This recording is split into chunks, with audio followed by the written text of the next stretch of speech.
Now we are looking at different phenomena associated with the total internal reflection. An optical illusion, mirage that you are observing during the hot summer days. वो कैसे illusion हमें feel होता है, इसको समझने के लिए look at the figure first. पहली फिगर में आप देखिए तो if it is normal days, not that hot days, तो जो एयर है वो यूनिफॉर्म रहेगी रोड के निकट में भी, और रोड से ऊपर जाओगे आप तो भी यूनिफॉर्म रहेगी. It remains uniform. So refractive index is uniform. So you will not get any mirage effect. But during the summer days,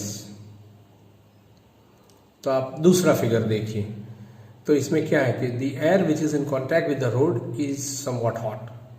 since air is hot, density is less, इसका डेंसिटी कम होगा, इसकी वजह से उसका रिफ्रैक्टिव इंडेक्स भी कम होगा. जैसे आप ऊपर जाओगे, रोड से ऊपर जाओगे तो रिफ्रैक्टिव इंडेक्स बढ़ेगा. क्यों? क्योंकि नीचे की एयर वार्म एयर है एंड कम है, ऊपर की एयर लेस वार्म है. वार्म तो वो भी है लेकिन लेस है. एज यू गो अप क्या होगा, एन का वैल्यू बढ़ेगा. It means when the ray enters from optically denser medium to rarer medium. Optically ऊपर वाला मीडियम डेंसर है, नीचे वाला जो रोड के कांटेक्ट में है वो रेरर है. तो ray bends away from the normal. Gradually, it is continuously bends away from the normal. When angle of incidence is greater than critical, it is totally internally reflected. पूरा reflection हो जाएगा वही medium में, और आपकी eyes में ये enter होगा. ये रेज आप देख सकते हो कैसे बैंड होते होते पर्टिकुलर एट क्रिटिकल एंगल, जब इंसिडेंट होता है उससे ज़्यादा, क्रिटिकल एंगल से ज़्यादा इंसिडेंट होता है तो पूरा का पूरा इंटरनली रिफ्लेक्ट होता है. आपको क्या लगेगा ये बैंड, तो आप normally you are used to look at the things in straight line, तो आपको ऐसे लगेगा ये रे ऊपर से नहीं पर नीचे से आया है. तो एक टाइप का इल्यूजन होगा कि ऐसा इल्यूजन होगा कि वहाँ कुछ पानी जैसा होगा और पानी का जो है वो रिफ्लेक्शन दिखाता है, पानी रिफ्लेक्शन दिखाता है ये ट्री का, ऐसा लगेगा. अगर आप निकट जाओगे तो you will not find that. This is the case of mirage phenomena. One more thing associated with the total internal reflection, that is the image obtained due to the prism. अब आप जानते हो कि क्राउन ग्लास का refractive index n कितना है, तो 1.52 है, एंड डेंस प्रिंट ग्लास का कितना है, तो 1.62 है. तो वो रिफ्रैक्टिव इंडेक्स के हिसाब से आप क्रिटिकल एंगल फाइंड कर सकते हो. कितना है critical angle, n is equal to 1 upon sine i c. So sine i c is equal to 1 upon n. तो उस हिसाब से क्राउन ग्लास का कितना हुआ, 41.40 critical angle, and dense flint glass का कितना होगा क्रिटिकल एंगल, 37.31. अब आप देख सकते हो दिस राइट एंगल प्रिज्म में रे जब इंसिडेंट होगी तो वो रे नॉर्मल के साथ कितना एंगल बनाएगी, 45 degree. 45 degree angle is bigger than this critical angle of either it is crown glass और it is dense flint glass. दोनों के लिए ये जो एंगल इंसिडेंट हुआ है रे का वो क्रिटिकल एंगल से ज्यादा है. अगर क्रिटिकल एंगल से ज्यादा होगा इंसिडेंट एंगल तो क्या होगा रे का, को रे पूरे का पूरा इंटरनली रिफ्लेक्ट हो जाएगा. तो देखो आप रे बी से निकली हुई ray it totally internally reflected, and A से निकली हुई ray totally internally reflected. Both rays are, because both are incident at an angle greater than this critical angle. और ये ए बी का इमेज क्या बनता है, इधर ए बी का इमेज उल्टा बनता है, P dash A dash. So if you want to have the inverted image then you can have with this right angle prism. यही राइट एंगल प्रिज्म को आप अलग ओरिएंटेशन पे रखोगे तो you will get erect image. कैसे, देख लो आप, ए इंसिडेंट होता है नॉर्मल पे 45 degree which is greater than this critical angles, तो क्या होगा? Totally internal reflected. अगेन दूसरी बार भी totally internal reflected. So image of A is obtained as A dash, similarly for B. The image of B is obtained as B dash, and you can have an erect image. Size उसका वही का वही रहेगा और आपको erect image मिलेगी। Similar is the situation with the prism in the figure 3।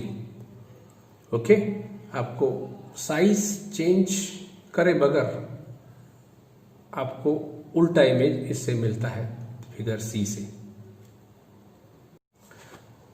Third and interesting, मजेदार, सबसे मजेदार जो टोटल इंटरनल रिफ्लेक्शन का प्रैक्टिकल यूज है वो है optical fibres.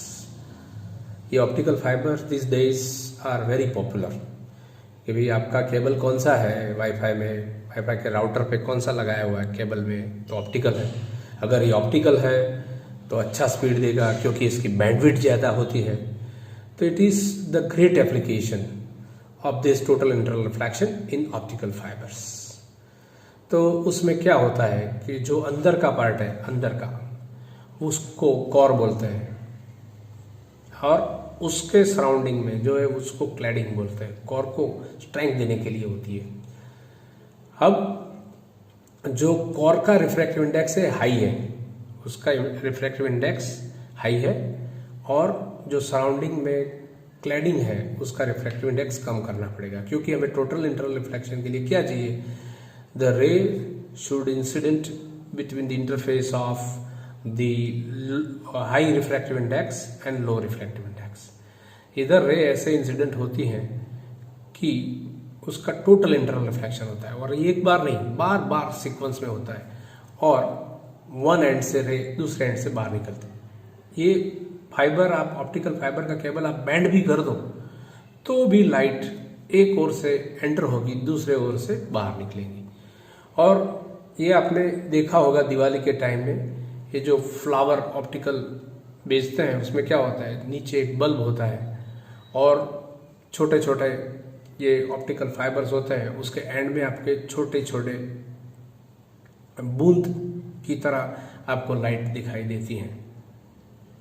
This is a decorative application, but here in our daily use, हमारा जो कम्युनिकेशन में जो यूज होता है उसमें हम क्या करते हैं, तो सिग्नल को पहले जो इलेक्ट्रिकल सिग्नल है उसको कन्वर्ट कर देते हैं कौन से सिग्नल में, तो उसको कन्वर्ट कर देते हैं लाइट के सिग्नल में। It is in the form of electromagnetic waves, and then that electrical signal is transmitted through this optical fibres. Or since it is optical, its frequency is very high compared to the radio frequency, you can get a very wide bandwidth and you have a nice communication with this optical fibers. एक और आपको बता दूं, ये जो total internal reflection का optical fibre में इस्तेमाल होता है वो है मेडिकल क्षेत्र में। जो डॉक्टर ऑपरेशन करते हैं वो लिखते हैं अपने बोर्ड पे, क्या लिखते हैं कि दूरबीन से ऑपरेशन। वैसे दूरबीन से कोई ऑपरेशन नहीं हो सकता, लेकिन वो क्या इस्तेमाल करते हैं? Optical fibre. ऑप्टिकल फाइबर का साइज बहुत ही कम होता है, माइक्रोमीटर के ऑर्डर में होता है। तो वो फाइबर वाला जो केबल है वो डालते हैं शरीर में, बहुत ही छोटी जगह लेता है। Then it enters and it will gives a complete idea about your inner organs. उस जो इनर ऑर्गन्स वो ठीक तरह से दिखते हैं, और ऑपरेशन आपका बहुत टिचेस के बगैर, बहुत ही कम टिचेस के साथ आप ऑपरेशन कर सकते हो। This is an advantages. आपने पहले सुना होगा कि अगर अपेंडिक्स का ऑपरेशन करवाना होगा, बहुत पहले आपके दादा के ज़माने की बात कर रहा हूँ, तो उस समय में क्या होता था, अपेंडिक्स का ऑपरेशन पूरा 15 दिन 20 दिन लेता था, शायद महीना भी ले सकता था। लेकिन इस दिनों में क्या टेक्नोलॉजी का इस्तेमाल हुआ है, दिस ऑप्टिकल फाइबर टेक्नोलॉजी का, कि आप शाम को दाखिल हुए, सुबह में ऑपरेशन हुआ और दूसरे दिन शाम को आपको घर भेज दिया जाता है, क्योंकि बहुत ही कम इंसिजन करते हैं ये लोग। This is a very nice use in medical technology.